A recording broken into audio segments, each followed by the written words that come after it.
সব সময় বিপদে আপদে কার কাছে যাবেন? আপনার বিপদ দূর করতে পারে কে? আপনারে অসুস্থ থেকে সুস্থ বানায় দিতে পারে কে? মনের জ্বালা যন্ত্রণা মিটাতে পারে কে? আল্লাহ ছাড়া কেউ পারবে?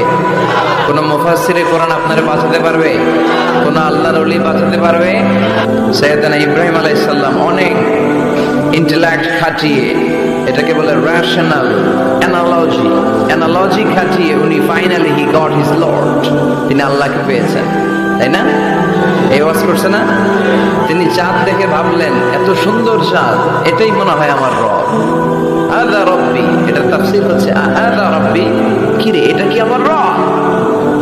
চাঁদ চলে গেল, তারা আসলো, ভাবলেন তারা তো আরো সুন্দর, মনে হয় এটাই আমার রব। তারাও নাই, দ্বিপ্রহরের চলচলে সূর্য দেখে তিনি নিশ্চিত এটা মনে হয় আমার রব হবেই, কিন্তু বিকেল বেলা সূর্যও নাই।